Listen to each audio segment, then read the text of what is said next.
Hoje, 4 de outubro, rememoramos o dia de São Francisco de Assis, filho de Pedro e Dona Pica Bernardone.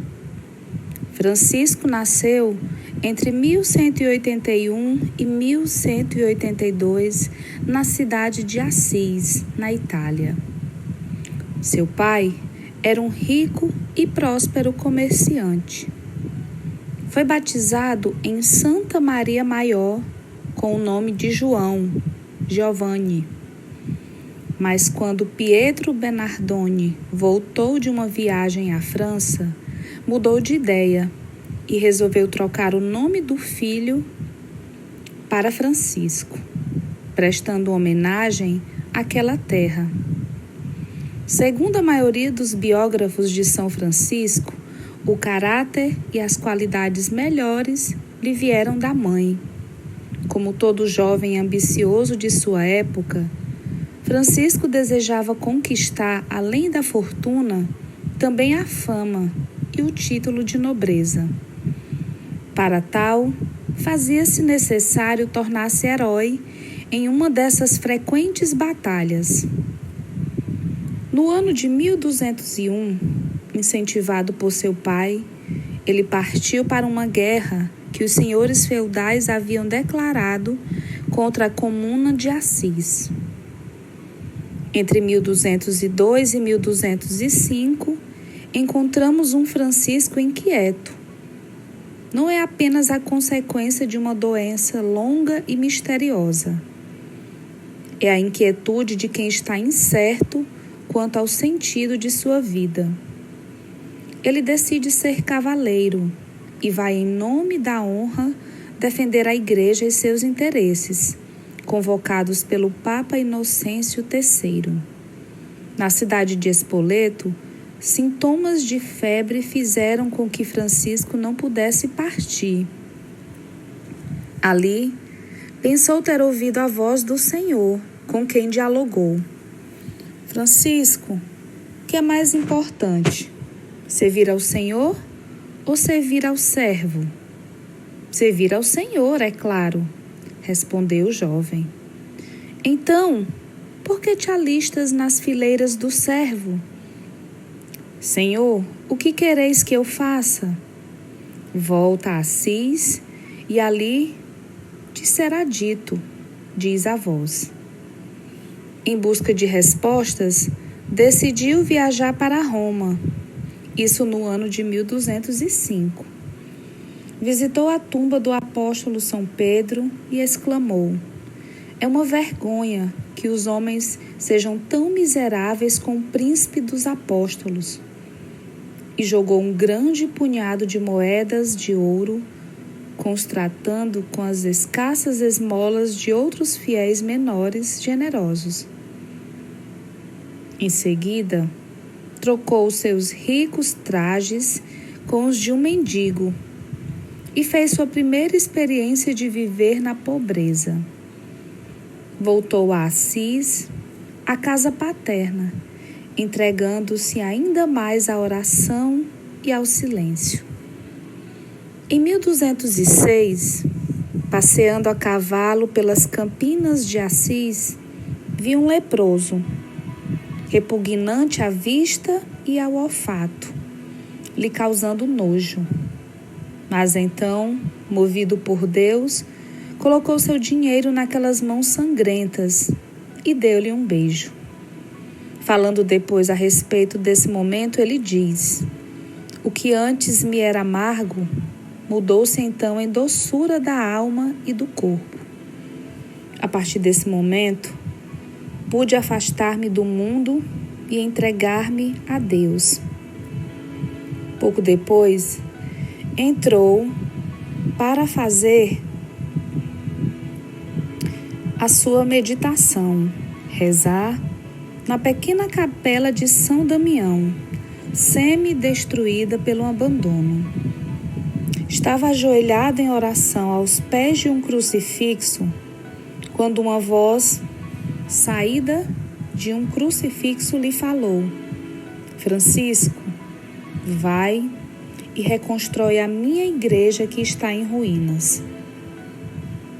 Seu pai se indignava cada vez mais e resolveu exigir que seu filho lhe devolvesse tudo quanto recebera dele. Levou perante o bispo para que o julgasse. Francisco, ciente da sentença de Cristo, quem ama o seu pai ou a sua mãe mais que a mim, não é digno de mim, diz Mateus 19:29. Sem vacilar um momento, se despojou de tudo até ficar nu.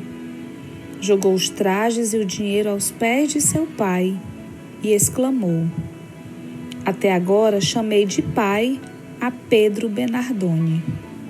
Doravante não terei outro pai, senão o Pai Celeste. O bispo então o acolheu, daquele momento em diante, cantando: Sou o arauto do grande rei Jesus Cristo. Afastou-se de sua família e de seus amigos e entregou-se ao serviço dos leprosos e à reconstrução das capelas da cidade. Quando estava quase encerrando a reconstrução da capelinha de Santa Maria dos Anjos, perguntava-se o que faria, o que Deus queria dele. Então, certo dia, Francisco escutou durante a missa a leitura do Evangelho, sem túnicas, sem bastão, sem sandálias, sem provisões, sem dinheiro no bolso. Diz o Evangelho de Lucas 9:3. Tais palavras encontraram eco em seu coração e foram para ele com intensa luz. E exclamou cheio de alegria: É isso precisamente o que eu quero. É isso que desejo de todo o coração. E sem demora começou a viver, como faria em toda a sua vida, a pura letra do Evangelho. Repetia sempre para si e mais tarde também para seus companheiros. Nossa regra de viver é viver o Evangelho de nosso Senhor Jesus Cristo. A partir de então, Francisco saiu para pregar, percorrendo as vizinhanças e levando o Evangelho. Não tinha intenção nenhuma de adquirir seguidores, somente viver sua vida austera e evangelizar. Porém, logo Bernardo de Quintaval se juntou a ele, e pelo caminho juntou-se aos dois Pedro de Catânia. Por 3 vezes abriram o livro do Evangelho, e as 3 respostas que encontraram foram as seguintes: Se queres ser perfeito, vinde, vede o que tens, vende tudo e dá aos pobres. Depois vem e segue-me. Diz o Evangelho de Mateus 19:21.